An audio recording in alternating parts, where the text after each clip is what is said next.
as we know, between stimulus and response, there is space. Okay, so what do I do to fill the space? Well, the first step is I got to sense that something's going on. I got to be aware. Wow, that just triggered me. Wow, that was not cool. My automatic habitual response is going to be, who the F do you think you are? Like, don't talk to me that way, or whatever it might be. Mark, who identifies as the most well-regulated person in the whole wide world, the feelings master, the emotional guru, he has a process.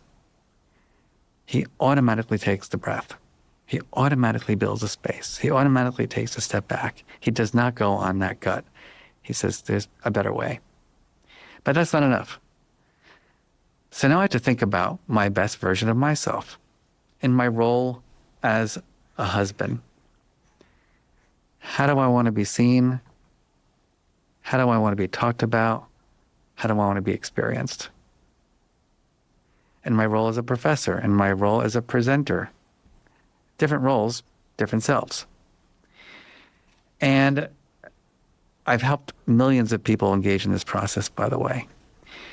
And when you build the space to think about your best self, what it does is it pulls you away from the trigger and it brings you back to your values. And then through the lens of Mark, the director of the Center for Emotional Intelligence, like, he's a different dude. He's a totally different guy than Mark, who grew up in New Jersey being bullied and is triggered. Mark, who's a center director, is like Oz, the Yoda of emotional intelligence. Oh, well, how would he respond to this moment? This is a beautiful challenge. I love it. And so my point is that we can do that for ourselves. We can help other people do it. We can do it in a moment. Ideally, we'll do it proactively. So when you go home or when you come into work, you pause, you identify, and you think about the best version of yourself, and you enter in through that lens. My favorite story about this was, we teach this in schools, and this one kid, when people joke about things, they got it. So I'm in this school, and this teacher is like, Mark, this stuff is, it's really funny. I said, what do you mean? She goes, well, this kid was really, really not being kind to someone on the playground, and I called him out on it. And he came over, and I said, I need to know exactly what happened. And the kid said, Mrs. Johnson, I'm going to tell you what happened, but I need you to take a meta moment first. Like, the kid knew that if she were looking at what he had done through the best version of herself, she would respond differently.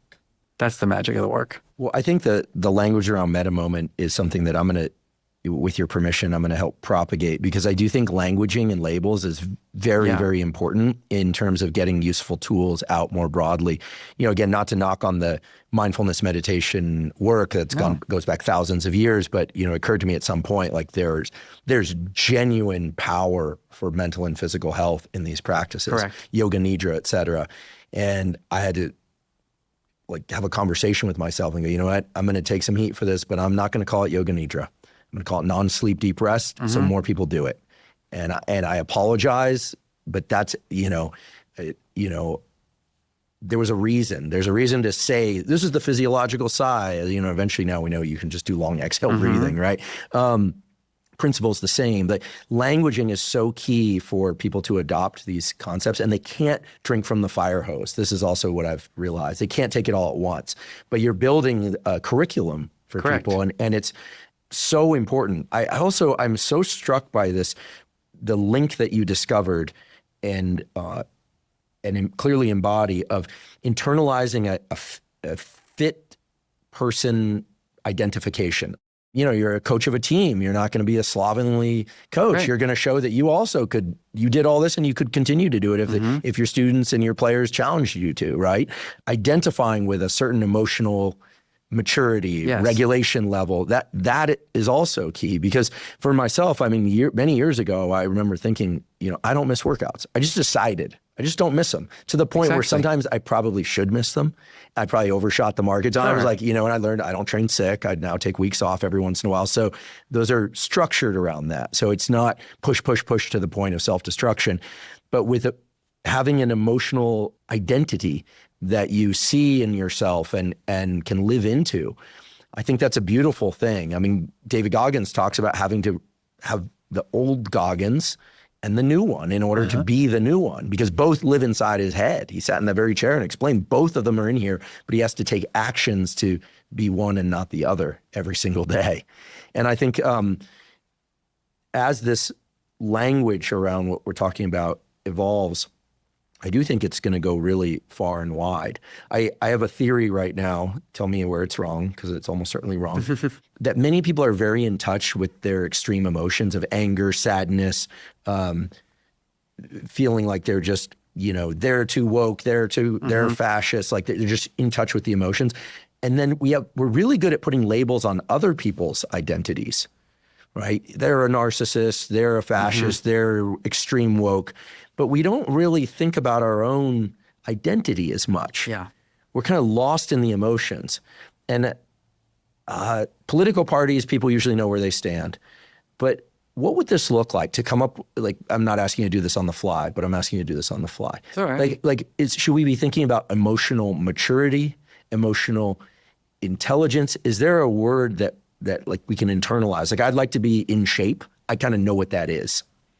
I want to be a certain amount of strength, certain amount of endurance, I want to be able to run for the plane and not cough up a lung. I also want to be able to open the pickle jar. I want to be able to go up the stairs without pain. I know I have a concept of what that is for me. What is a label that works really well that people can start to fill in the bins of what it is to be an emotionally intelligent person? I think it's emotional intelligence, because again, we need concepts that are clear, that can be defined, that can be measured, and that demonstrate predictive validity. And so every one of the skills, I wrote a book on emotion regulation because that was the area that I wanted to focus on right now, because that is at the top of the hierarchy. At the end, it's what you do with the feelings. That's the regulation piece. But to do that, you need to recognize your feelings, understand them, label them, decide whether you want to express them or regulate. It's the ruler framework. Emotion perception, yes, it's complicated. But at the end, it's about building relationships. I can't know how you're feeling by your facial expression. You know that from Lisa Feldman Barrett's work. But I can make a hypothesis, and I can check in and say, hey, did what I say land on you well or not so well? Let's talk about it. The intelligence is the courage to engage. The understanding is, listen, because of my childhood, I have a different relationship to anger than you do. We learned that today together. I see anger, and fear comes in my blood because I knew I was going to get hit or yelled at or screamed or punished. You have a different relationship with anger. Anger still is about injustice, period. We have to agree that the definition is about perceived injustice. However, my relationship to that and yours is different. Just like whether you're gay or straight or bi or trans, homophobia to someone who is LGBTQIA is different than to someone who's not. I can't relate if I'm not you, but I can have the courage to have empathy for your experience. That's the understanding piece. I'm not going to ever be fully empathic to your life because I didn't live your life. It's your life. So you can't understand my life. You can relate to pieces of it, but I can be curious about it and not judge it. The labeling piece is having that language. What is really happening here? What is the experience? The expression piece is knowing how and when to express with different people across contexts. It's saying, is how I'm communicating landing well? Is my intended outcome a possibility here? Or is the person going to just, run away? And then the last piece is the regulation, which is, in the end, is this emotion helping or hurting me achieve my goals in life? And if it's going to hurt your goals, you need strategies to deal with it. Life is difficult. I don't know about you, but this journey in becoming an emotion revolutionary ain't easy. Now it's politicized, and like we were talking about earlier, it's like, really? All right, come on. Like, what happened? Who was your mother? That's what I want to say. Like, tell me about the relationship you had with your mother. I probably shouldn't have said that, but anyway, I'm okay with it. It's all good. Maybe your father, whoever. The point is that I feel very confident in that what I teach is easily defined, it's measurable, And I can show you my own and thousands of other studies where these skills predict the things that we care about in life, whether it's well-being, whether it's leadership, whether it's decision-making, whether it's just mental health outcomes. And so I kind of have incontrovertible evidence for the effectiveness of it. And so you can still say, I'm not into it, but you have to be educated first. And once you really understand the value proposition, the why behind learning the skills, I can't imagine that every parent in the world wouldn't want their kid to develop these skills. Especially if these skills are going to be the defining skills of who succeeds and who doesn't. I feel like that's when a culture evolves. And I'm just imagining a future not too long from now where the debate around, we all know who we're talking about here. One group is saying they're all fascists with no empathy. And the other side is saying, well, they're so caught up in inclusivity that nothing's getting done and people are being treated unfairly. That's what the dialogue that's our is, society right? That's the now. dialogue. And at some point we got to go, okay, everyone, like, we understand your positions, but what are we going to do? We got to move forward. I don't know that there's going to be a meeting in the middle for a while. What is going to happen, I think, is that young people will strive, hopefully, or they'll give up. And I think if the people who strive incorporate these tools and are rewarded for them, then that will become the standard. Exactly. You know, it's kind of interesting. The obesity crisis was real. Mm-hmm. And there was also a discussion around inclusivity. And that has now shifted, in part because of the GLPs, but there's now this idea that, being obese is unhealthy. You couldn't say that 5-6 years ago. I remember during the pandemic, a colleague of mine, very senior colleague, said, we're seeing people dying of COVID, and it's people who are obese. And he said, but you can't say that publicly. He told me, don't say that publicly. That. And so now there's this acknowledgement, right, that, physical health is important, and people are striving for that more. And I think I think that's generally a positive shift. It can be taken too far. But I think that there's this weird moment that we're in where the name calling and the labeling of others, it's not getting us anywhere.